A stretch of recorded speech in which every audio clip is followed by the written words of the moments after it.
on fire, right? All right, well, good afternoon, everyone. My name is Lynn Ding. I am an account executive for Chicago Title right here in San Jose. And with me today, I have Melissa McRoberts, who is the escrow officer, is part of my team. She's been in the business for over 20 years, lots and tons of experience in the business. And today, what we're going to talk about is 8 different ways to hold titles, different type of vestings for California. And I just want to put out a disclaimer. Yourself as a real estate agent and myself and Melissa, we are in title and escrow. Even though we're involved in the transactions, we are not legally allowed to give advice to the clients of how to hold title and what is the right vesting for them.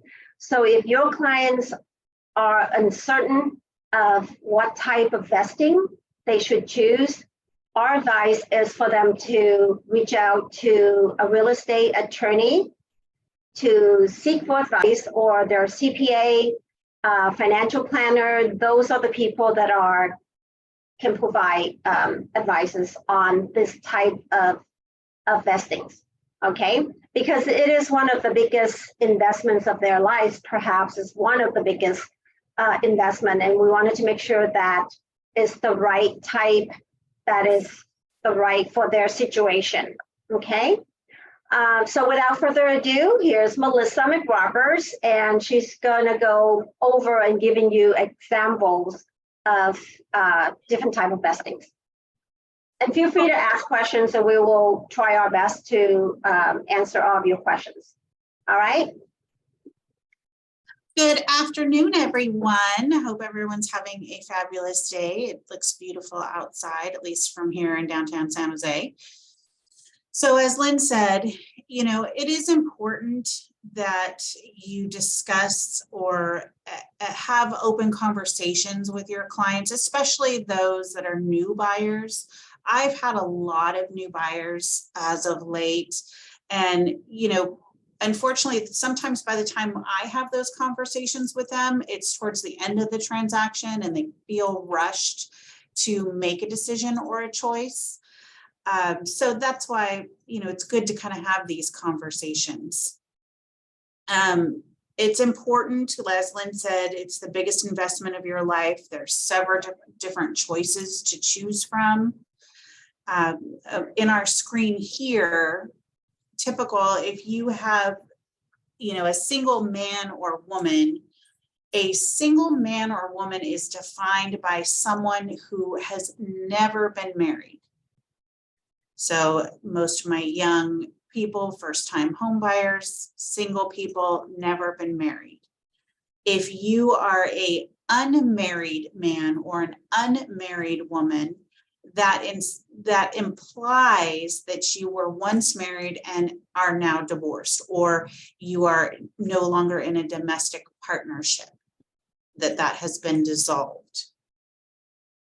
If you are married and you want to buy this house by yourself, then you can take title as a sole and separate party, or man, woman, domestic partner. You can choose either or.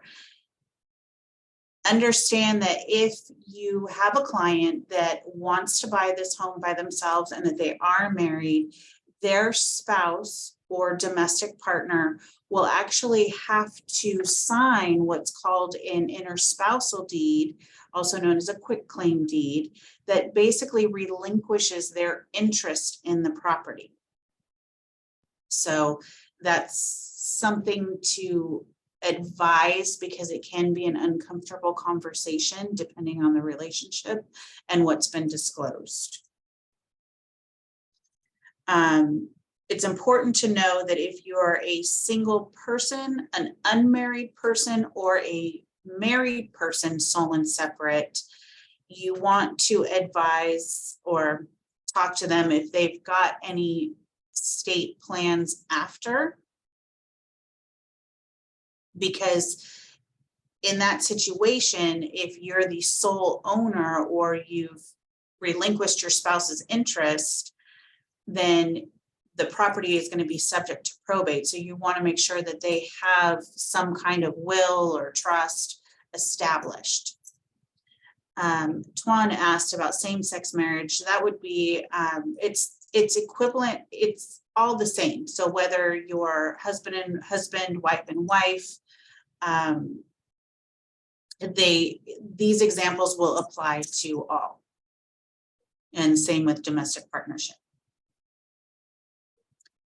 So then if you choose to be, so right now I have an example, two sisters, they're purchasing a property. Both of them are unmarried. So they've decided that they want to take title as joint tenants. Joint tenancy is defined as joint interest of two or more people. And the caveat with joint tenancy is that it's considered a 50-50 partnership. One of the benefits of joint tenancy is that it has the right of survivorship clause, which means that if something happens to one of the parties, so let's back up. Let's say, for example, you have a couple, they are both unmarried, but they're planning to get married and they're purchasing the home together. You would maybe mention to them or advise, again, we can't advise, but you might want to ask them to look into joint tenancy because again, it's a 50-50 ownership. And if something happens to one of those parties, the property will automatically revert to the surviving joint tenant without probate. And when I say probate, that means that if something were to happen and there wasn't, if say they were just on title as an unmarried man and a single woman, or however you want to say it, if something happened to one of them, the surviving person would have to hire an attorney, go to court, and then have to fight and spend money to have the court determine that, yes, this property can go to the surviving person. I had several examples of that in files that have happened where it just was an oversight. They didn't have a vesting on their grant deed when they took title, and someone passed away and they had to go through the court hearing, and it could take, 6 months to a year to get a resolution to that, and you're stuck. You can't do anything with the property. You can't refinance, you can't sell it, you can't do anything until that's resolved. So again, it's important.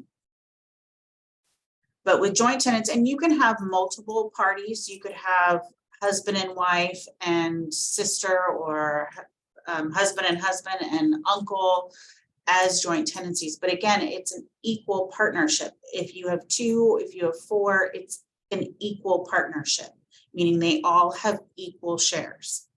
And what you have to realize too is if you had husband and wife, or husband and uncle, and one of the spouses passes away, the surviving spouse doesn't necessarily inherit the other spouse's full percentage. That percentage of the spouse that passed away gets distributed amongst the other two people equally.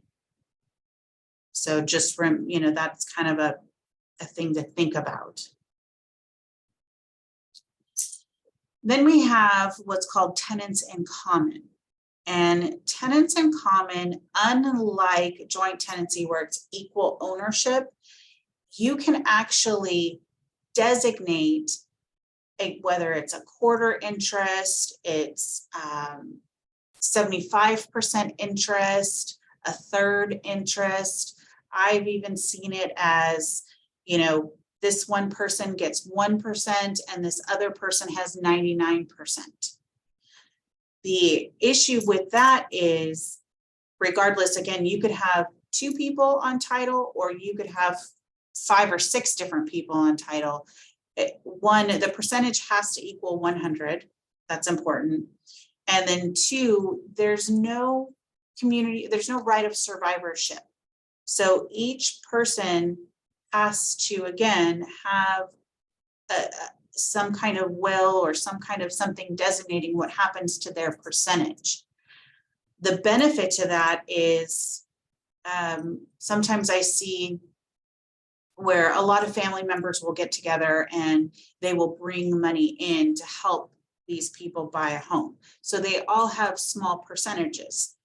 The nice part about that is you can sell your percentage or pay off that specific percentage and rearrange it at any time. It doesn't have to be all at once. So if, you know, I bought a house and I had 5 aunties that helped me buy a house, and one auntie gave me 3%, and I had that money to repay her, I could give her her 3% back, and then I would acquire her 3%, and the other aunties wouldn't be involved. So, you know, that's nice, again, depending on the situation and what you're accomplishing and what your ultimate goal is. When you have multiple people on title, joint tenancy or tenants in common, excuse me, might be the way to go. But again, there's no right of survivorship with that. So it is subject to probate if there's nothing written as to what goes on with that property. And then we've got community property. So California is the way we're taught is California is a community property state.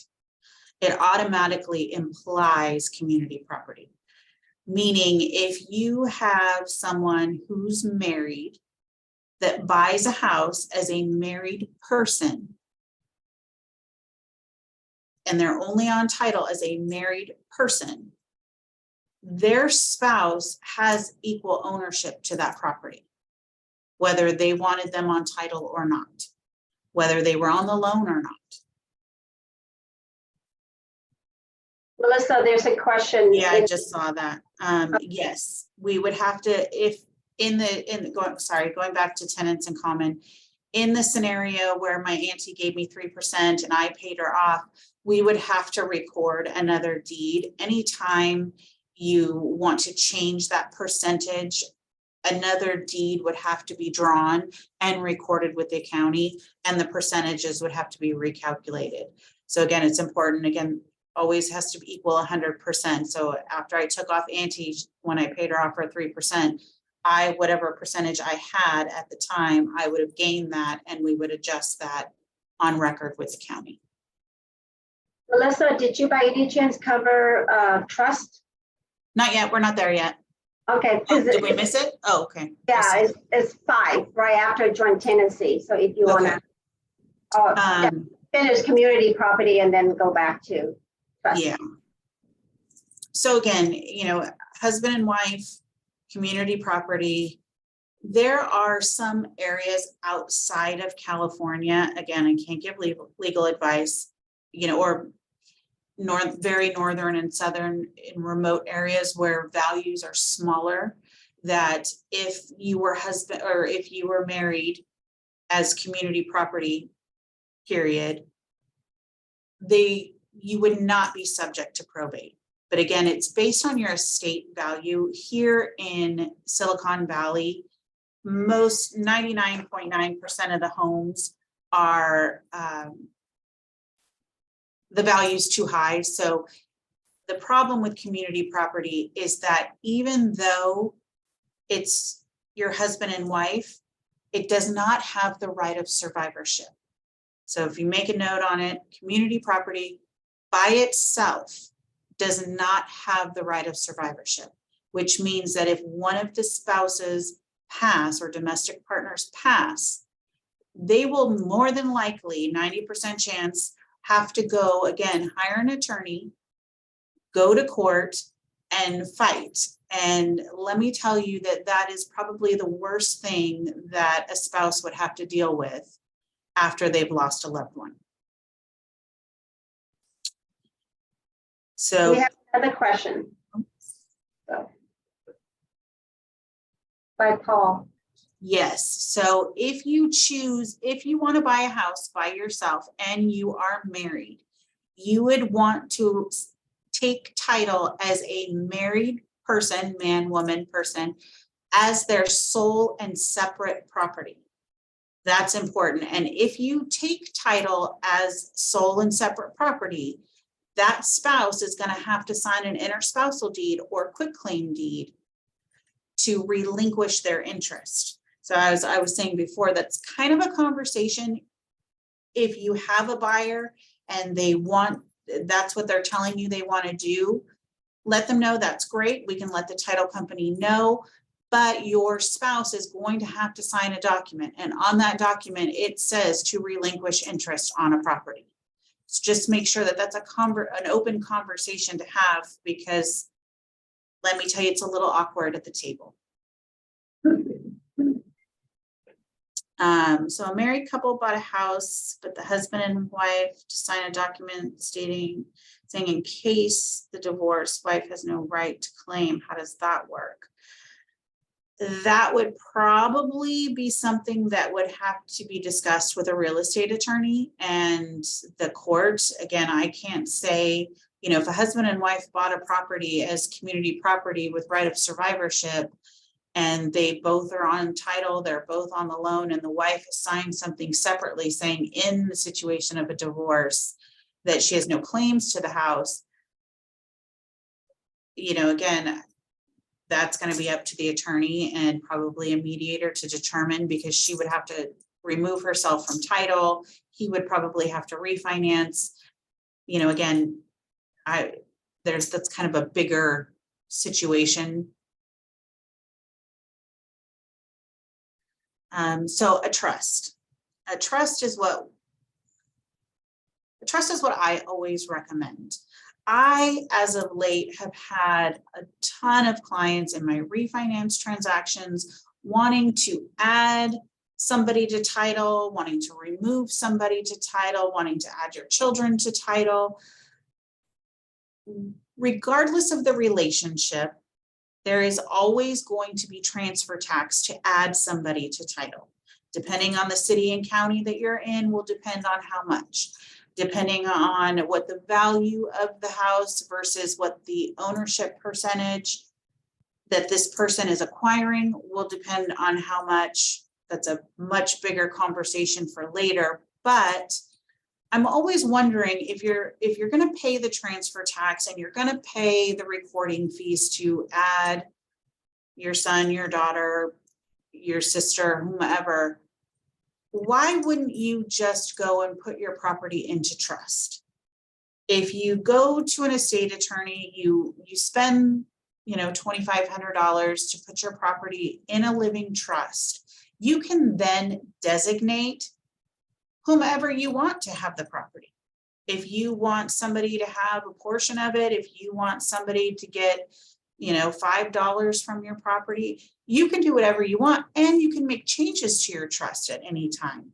Whereas when you are adding people to title or removing people from title, again, there's transfer tax. There's the possibility that the county could reassess your property taxes. It's just, there's a whole lot of things that can happen that are out of the title company's control, out of the loan agent's control, out of the realtor's control.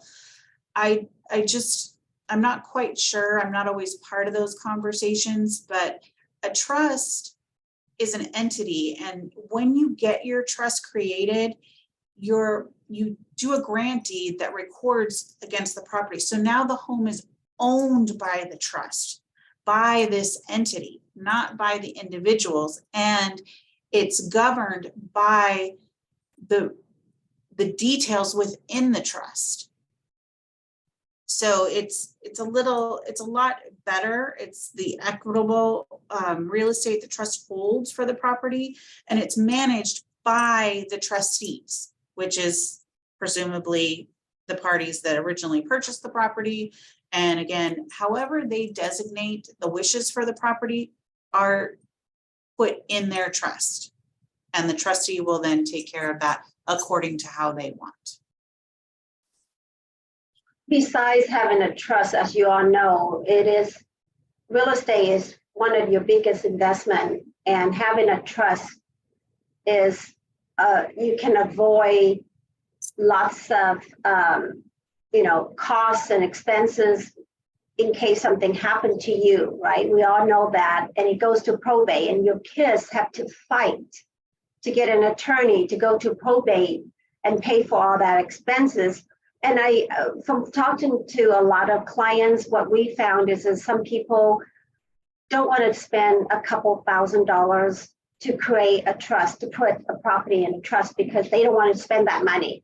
But you are protecting, it's so little expense that you have to put out to protect your, perhaps $1, 2, 3, 4, $5 million property, right? So it's something to think about, Right. especially when you own properties. As far as the deductibility of property taxes, I don't think that's an issue. I've never heard from any of my clients that it's ever been an issue, but again, I'd have to refer you to a tax preparer or a CPA to confirm, because I just am not qualified to answer that question. And there's another question, are there any challenges to selling a property that is in a trust? So for example, I'm in a trust, my house is in a trust, I decide to sell my house, no. If so I had a couple that owned a home in Southern California, and the husband left to the Philippines, the wife was still here, and she couldn't find a copy of her trust. And she wanted to act solely as trustee for title insurance purposes. If you have a trust and two people are named as trustee and you want to do something different, title is automatically going to ask to see a copy of the trust, because they're going to review it and they're going to look to see what the trust requests and what does the trust say in regards to who can sign and who doesn't have to sign, and is there a power of attorney verbiage in the trust? Does the trust allow for a power of attorney? So again, if depending on the circumstances, in a normal everyday environment where your client has a trust and they're the trustees of the trust and they want to sell their house, there's no issues. If somebody's passed away, if somebody's sick or incapacitated, you will need to ask your client for a copy of the trust, because a title company and the title department will always want to review that. There was another question from John Testa.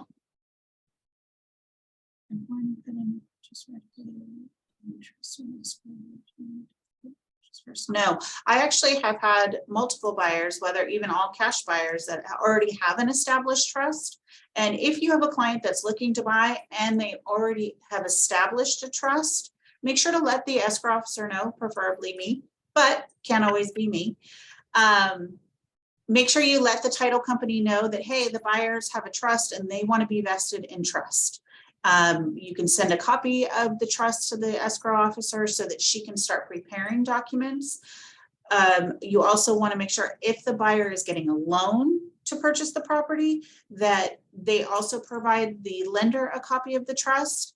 Some lenders, most of them have come around and are okay with lending in a trust. I would say a good 70%, but there are still those lenders that don't like to lend to a trust. So if that was the case, then the buyers would then have to purchase and put the property in trust after the transaction closes. Lynn, will you scroll down a little bit? Absolutely. We're on number 8 already, huh? Yeah. So last but not least is community property with right of survivorship. So as we discussed with community property, it's a 50% ownership. It is subject to probate here in the Bay Area, meaning, again, if one spouse passes away, the other spouse is going to have to hire an attorney, go to court, get the probate court to sign off on the transfer of the property to the surviving spouse. With community property with right of survivorship, again, that's really important. The right of survivorship clause is very important. If you are on title, husband and husband, wife and wife, husband and wife, domestic partners, community property with right of survivorship allows one person to pass away and the surviving spouse to automatically inherit the property without probate. That's the key. When I sit down with my new buyers and they have a question, I pretty much tell them the two most common that I see in my transactions are joint tenants and community property with right of survivorship. Joint tenancy and community property with right of survivorship has the right of survivorship clause built in. That's most important. If you're not going to do a trust to protect your assets and future heirs, joint tenants, community property with right of survivorship keeps you far away from court and probate. And that would be the ultimate goal for anybody, I think. Do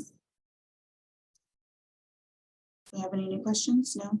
There's a couple other ways. I've had a lot of clients in the last year or two choose to have an LLC, which is a limited liability company, or a partnership. And those also are valid. They're, as long there is no issue with lending, or, when you purchase, again, tell your escrow officer that you have this partnership or you have this LLC so that they know that they can to prepare the documents. Like a trust, we would need a copy of their articles of incorporation or organization, just because we want to verify if you've got an LLC or a partnership or a corporation, any of those three, we do want to verify who can sign on behalf of those entities. And they also, important, have to be active with the state of California or whatever state that corporation or entity is filed under.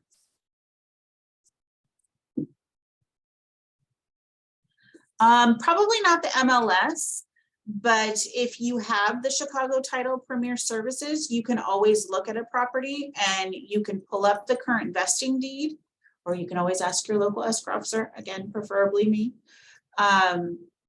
to pull the current vesting deed, and we can tell you how they're vested and if there is a trust. Another misconception is that the trust gets recorded with the county. The trust does not get recorded with the county. It is not a matter of public record. It's just simply a will document that you have that says how you want your affairs to be distributed should something happen. So FYI, everyone that is on the Zoom here, you can have access to Chicago Title Premier Services to look into deed of trust, grandee, information about the property. Reach out to me. I'm going to put my contact information in the chat box. And well, it's right on here too, right below the flyer right here. So take the information down and reach out to me, and I'm happy to help. Melissa, how about giving, since we still have time, give them a couple scenarios that you came across with. One that I remember that you and I had conversation was the father added the son on title, and then later on he wanted to sell or take a request for his interest before the father passed away, while the father was still alive. Remember that transaction? And didn't the father or somebody say no? Right, and then he actually has to hire an attorney, and actually, or the son is hiring an attorney suing his father. Yes. For his interest in the property. Yeah, it's crazy, but it happened, guys. It does. It does. There's all kinds of things. We had another situation where a mother was selling her home and her children were on title, and all the proceeds for some reason went to the children, and the mom was stuck without any money. And so there's, again, we like to think as parents, we like to think the best of our children, and we like to think that our children, love us and will do the best. And, I have two children myself, and, again, think that they would respect my wishes, But who knows? Who knows who they get married to? Who knows who their spouses are going to be? Who knows what their future looks like?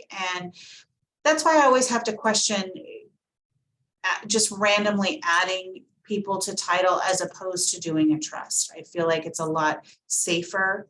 And, you know, if you have both your children as trustees of your trust and one falls off the deep end, then the other one's there and can help monitor and, you know, handle things the way that you would want them to. One's asking if he can get the handout of 8 different ways to hold title. The answer is yes. I sent out 4 handouts to Michael.devlin, who invited all of you to this session. So absolutely, they can share that with you all because you register, they have your email addresses. So absolutely. And you can also reach out to me too for that information. Any other questions?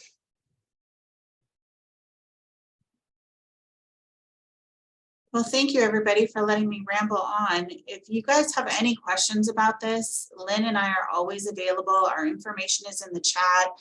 You know, feel free to give me a call or email me if you have a specific scenario that you want to talk about that you know, maybe need a little help on. I'm happy to give you whatever knowledge I have. I just put Melissa email address in the chat box as well. So as you know, I'm an account executive for Chicago Title, and my experience has been for the last 35 years or so in real estate. I started out as an appraiser. I'm still active. My license still active, and I did 10 years in lending and 8 years in title and escrow. Like Melissa has been in the business for over 20 years. So we are a great team that can help you grow your business. Please feel free to reach out to me. My job is to help you grow your business, learn our tools and resources, and come up with a strategy, a farming plan that will help you getting leads and more listings, more buyers, and so on and so forth. So that's what we are here for, to help you with your business. So feel free to reach out to us, and we will look forward to with the opportunity to sit down one-on-one with you guys. Okay.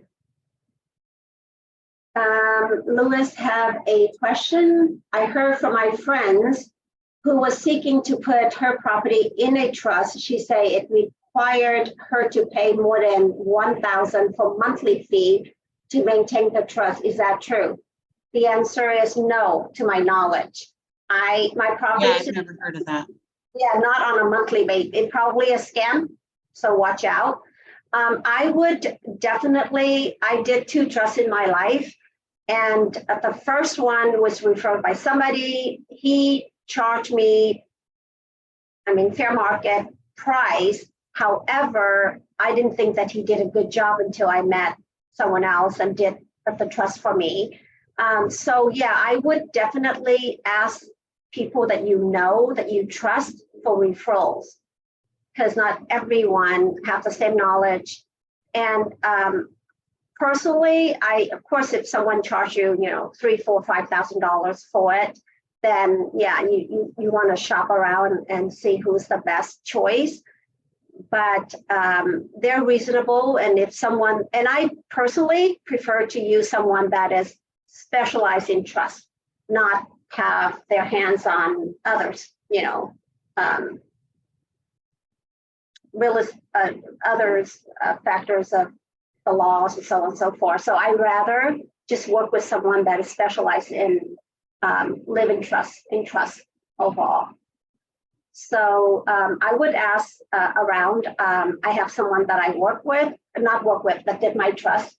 I'm happy to share. Now, you need to do your due diligence to investigate, research, and make your own decision. I'm not endorsing anyone by all means, okay? So you need to do your due diligence, but absolutely. What is a reasonable fee for trust? It varies. If you have one property is different. If you have complicated trust, it's probably different. If you have multiple properties, that's also, of course, you pay more, but it varies. How about California document repairs? I have no knowledge of that, Audrey, so I can't really advise on that. Kim is asking, what is the difference between joint tenancy and community property with right of survivorship? Melissa did cover that earlier. Basically, the community right of survivorship, you have, well, they both have the same clause in there with the right of survivorship. So if one passed away, the other one can inherit the other part, the other part of the person that passes away. What about holding title as an LLC? Melissa? Can you hear me? Sorry, I can hear you. We have a question that says, what about holding title as an LLC? Nothing's wrong with holding with an LLC. It's very common. I have a lot of clients that do that. And like I said, the only thing that we would need is the articles of organization to make sure that we can verify who is authorized to sign on behalf.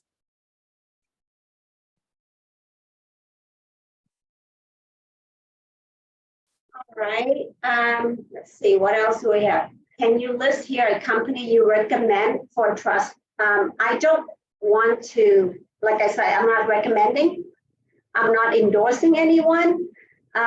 Please send me an email and I will share the contact, but I will again advise you to make sure at least talk to 3 or 4 and then decide who you would like to, because most of them, like my lady, you have, I think, half an hour, because I had mine done a long time ago, half an hour consultation.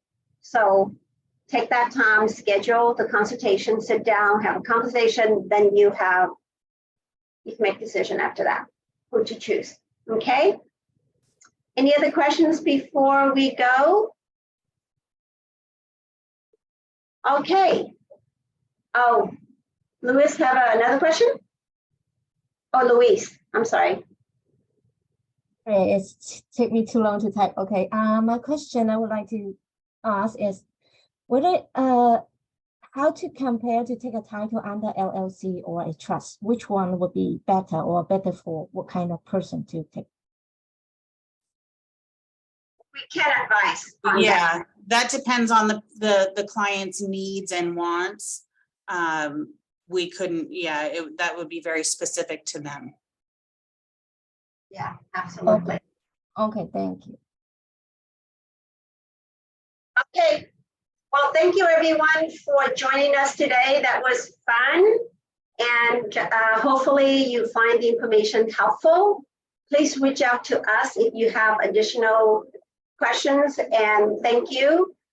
We hope for, in the future that we have an opportunity to work with you. So thank you and have a great afternoon. Bye, everyone.